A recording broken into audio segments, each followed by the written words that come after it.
Every year, more than 10 billion rounds of ammunition are manufactured around the world. That's over 1,000 bullets produced every single second. But how does a lump of raw metal become a precision-engineered projectile capable of hitting a target hundreds of meters away? Today, we're going inside the process that turns lead, copper, and chemistry into one of the most manufactured objects on the planet.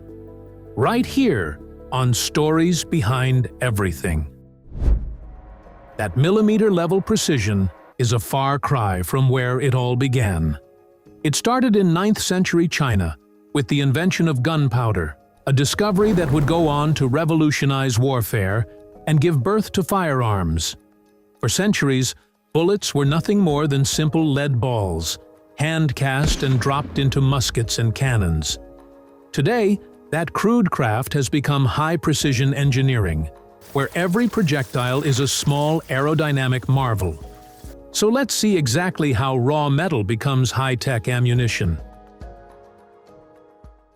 Before we get into how they're made, it's worth understanding just how many types exist. Calibers range from small rounds used for target practice and hunting, all the way up to large rifle cartridges built for long-range precision shooting. Some bullets have hollow tips, designed to expand on impact. Commonly used in hunting and self-defense ammunition, where stopping power matters more than penetration. Others are fully jacketed, built to hold their shape and penetrate deeper. The standard choice for military and law enforcement training. And for the most demanding applications, armor-piercing rounds are engineered with hardened cores capable of defeating protective plating. Every one of these variations starts from the same basic manufacturing process, just with different materials and finishing steps, depending on the intended use. Every bullet begins as a careful selection of raw materials, primarily lead, copper, and, for certain specialized rounds, steel or tungsten. Lead is chosen for the core because of its density and malleability. Heavy enough to carry momentum, soft enough to deform on impact. Copper, prized for its durability and corrosion resistance, is used to jacket that lead core, helping the bullet penetrate targets while protecting the firearm's barrel from excessive wear. For armor-piercing rounds, harder materials like steel or tungsten take the core's place, giving the projectile the strength to punch through protective barriers. Two more components are just as critical. The propellant, typically nitrocellulose, sometimes combined with nitroglycerin, is chosen for how rapidly it combusts, generating the gas pressure that sends the bullet down the barrel. And the primer, tiny but essential, is made from a chemical mixture sensitive enough to ignite instantly the moment it's struck. Before assembly can begin, each raw material has to become a usable component. Picture molten lead being poured and cast into ingots, then extruded into wire or molded directly into the shapes needed for different bullet types. The copper follows a different path, rolled into thin sheets, then cut and formed into small cups. These become the jackets that wrap around the lead core, adding structural integrity and improving aerodynamics. Even small variations in that copper shell's thickness affect how the bullet penetrates and how accurately it flies.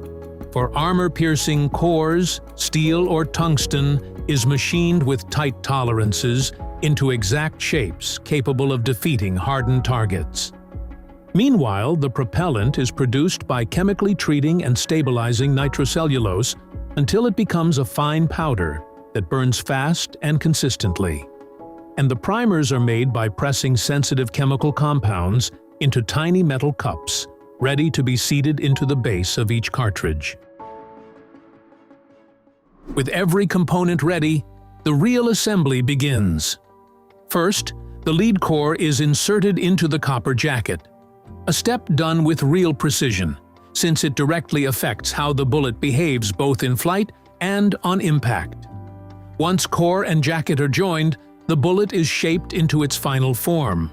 Some pointed for aerodynamics, others hollow-tipped for controlled expansion. From there, the casing comes into play. A primer is seated into its base, and a precisely measured amount of propellant powder is loaded inside. Get this wrong, and the bullet's velocity won't match spec. The finished bullet is then pressed into the primed, powder-filled casing, seated to an exact depth that determines the ammunition's overall length. Finally, the casing is crimped around the bullet, locking it firmly in place so it won't shift during firing. What's remarkable about modern ammunition plants is the sheer speed at which all this happens. High-speed automated lines can produce thousands of rounds per minute, with robotic arms and sensors handling nearly every step. Because these facilities work with explosive materials, they operate under strict safety protocols, controlled humidity, anti-static flooring, and separated zones for handling propellants and primers. Despite the speed of production, tolerances are measured in fractions of a millimeter. Quality control never stops. Every round is checked for consistent weight, dimensions, and appearance, and random samples from each batch are test-fired to confirm they meet velocity and accuracy standards. The final stage is packaging, and it matters just as much as everything that came before it. Every bullet that passes inspection is sorted by type and caliber, then carefully boxed, with caliber, type, and quantity clearly labeled for easy identification. For larger orders, those individual boxes are packed into crates, ready to ship out to retailers, law enforcement agencies, or military units around the world. Each shipment tracked and documented every step of the way. But the story doesn't end once a round is fired. Brass casings, one of the main byproducts left behind on any range or battlefield, are actually among the most recycled metals on the planet, valued almost as highly as the raw copper used to make them in the first place. Once collected, spent casings are cleaned, melted down, and reintroduced into the manufacturing chain, turning what looks like industrial waste into raw material for the very next batch of ammunition, closing the loop on a process that never really stops. And that's how a simple piece of lead and a strip of copper become one of the most precisely manufactured objects in the world. Engineered down to fractions of a millimeter, tested for consistency, and shipped by the billions every single year. If you enjoyed this episode, drop a like, share it with your friends, and leave a comment telling us where you're watching from. Subscribe and turn on notifications so you never miss a new upload. Thanks for watching. We'll see you in the next one.